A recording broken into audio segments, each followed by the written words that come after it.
What's going, guys? Filip here. Happy New Year to all of you. And today I'm going to show you how to potentially reduce blurriness in your videos after rendering them in Sony Vegas.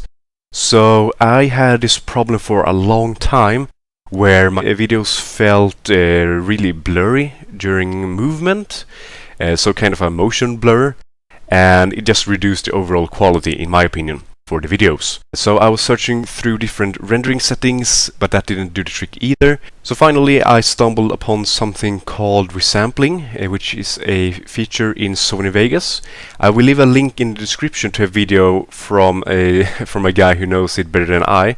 But basically it's a feature in Sony Vegas that resamples your input material to your output material. So if there is a difference in your rendering settings compared to the source material, there may be some resampling involved. So how to disable this is basically just find your video material in your Sony Vegas project, right click, then go to switches, or H for shortcut. And down here you have Smart Resample, Force Resample and Disable Resample. And what you'll want to choose is Disable Resample. So Smart Resample is usually the default when entering new material in your project. And let's have a side-to-side comparison here with a clip from my latest video.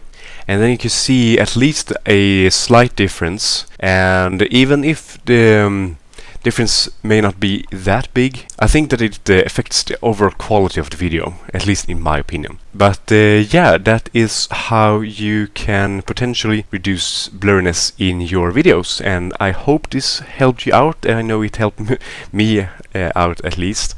But yeah, if you have any other tips, you're free to leave them in the comments. I wish you a happy 2021.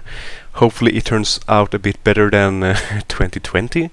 But yeah, have a finest day and year, my dudes, and I'll see you next time.